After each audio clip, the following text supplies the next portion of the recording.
안녕하세요. 솔동물 의료센터 장한나 원장입니다. 생각보다 고양이 예방접종 안 하시는 분들 꽤 계시는데요. 우선 잘 아시겠지만 예방접종은 전염병을 예방하는 거다라고 생각하시면 되고요. 고양이 예방접종에 나타나는 그런 바이러스들이 주변에 많이 포진돼 있어서 꼭 접종을 하셨으면 좋겠다라는 취지에서 저희가 준비했습니다.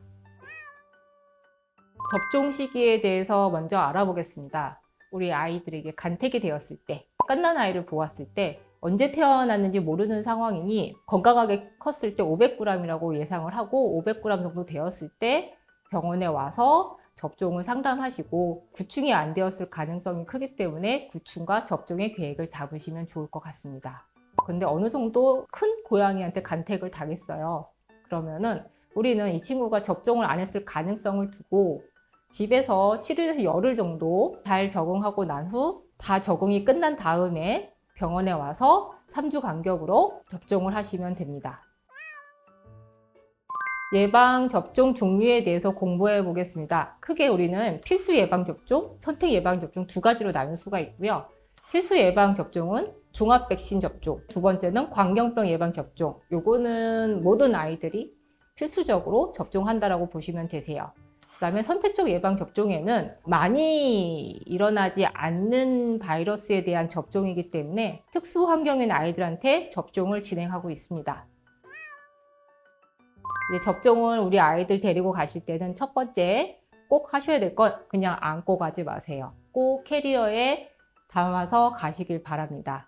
고양이는 자극에 예민하기 때문에 바깥에 나는 소리나 외부 환경에 의해서 깜짝 놀라서 확 도망가서 잃어버리는 경우가 있습니다. 꼭 캐리어를 준비하시고요. 캐리어를 들고 병원에 갔어요. 가서 이제 수의사를 만나겠죠. 수의사가 아이에 대한 상태를 물어보면서 우선 체중을 먼저 잴 거예요. 개월수에 맞게 체중이 적당한가를 저희가 확인을 할 거고요. 그 다음에 최근에 혹시 간식을 많이 먹었나, 뭐 친구 고양이를 최근에 만났다던가, 스트레스 상황에 있었다던가, 이런 일이 있었는가, 아니면 최근에 사료를 바꾼 적이 있었나, 아니면 모래를 바꾼 적이 있었나, 이런 이벤트들이 있을 경우에는 저희가 좀 접종을 지양하긴 합니다. 바뀐 상황이 없이 가장 건강한 상황에 병원에 오셔서 접종하는 게 제일 좋고요. 그 다음에 우리는 아이의 체온이나 심박수를 체크합니다. 그 다음에 접종 부위에 접종을 합니다.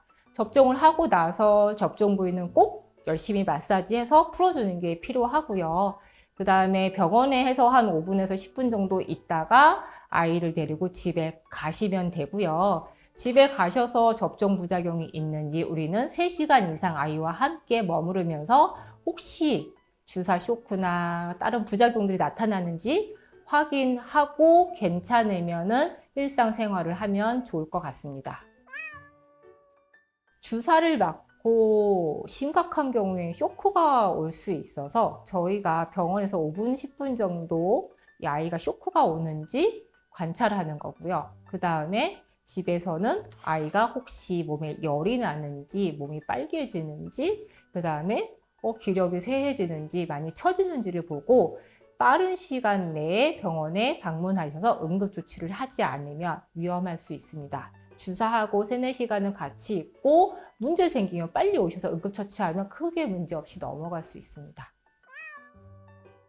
요즘 고양이 접종 부위에 대한 이슈가 있습니다. 과거에는 목덜미나 엉덩이 부분에 접종을 하고 잘 마사지하는 것을 권장했는데 2, 3년 사이에는 사지 말단, 꼬리 쪽에 접종하는 것을 미국 수의사회에서는 권장하고 있습니다. 하지만 사지 말단에 주사를 하는 게 생각보다 아이들이 너무 싫어해요. 엉덩이 목덜미보다 사지 말단에 하는 게 더 아프다고 보시면 되고요. 이 아프고 예민한 부분을 왜 여기다 접종을 해야 하나요? 라고 의문을 가지실 텐데 정말 만에 한 마리꼴로 접종 부위에 종양이 생기는 경우가 있어요. 그래서 만약에 목덜미나 엉덩이 쪽에 종양이 크게 생겼으면 제거하기가 참 어렵죠.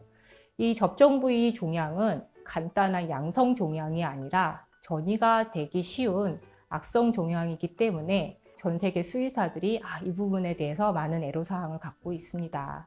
그래서 접종을 할 때 접종 부위에 대해서 수의사와 충분히 얘기한 후 진행하시면 좋을 것 같습니다. 접종 주기에 대해서 알아보겠습니다. 첫 번째, 구충제 먼저 먹기. 그 다음에 1주에서 열흘 있다가 특이사항 없으면 3주 간격으로 종합 백신 맞기.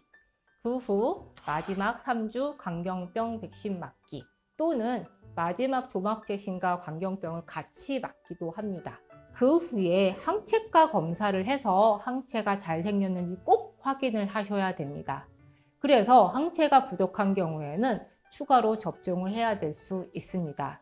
보강 접종은 마지막 세 번째 백신 날짜 기준으로 1년 뒤에 보강 접종을 하고요. 그 다음 해부터는 1에서 3년 주기로 보강 접종을 한다라고 생각해 주시면 될 것 같습니다. 보호자분들이 많이 물어보시는 질문, 집에서만 있는데 접종을 해야 되나요? 우선 무조건 아기 때 필요한 필수 접종 다 하시는 거 맞고요. 보강 접종도 하시는 게 맞는데요. 이 바이러스라는 게 고양이끼리 신체 접촉을 하지 않아도 내가 묻혀서 오는 경우도 있습니다. 우리 길냥이들 좋아하는 보호자분들 많으시죠? 저도 저희 집에 근처에 있는데 한 번씩 꼭 만지고 가거든요. 그렇게 될 때 내가 바이러스를 묻혀서 갈 수도 있는 상황이 생길 수 있어서 가능하면은 기본 접종은 꼭 해주셨으면 좋겠습니다. 보호자분들이 많이 알고 있는 전염성 복막염, FIP에 대해서 알고 계시죠? 질문 많이 받았어요. 이거는 접종이 안 되나요?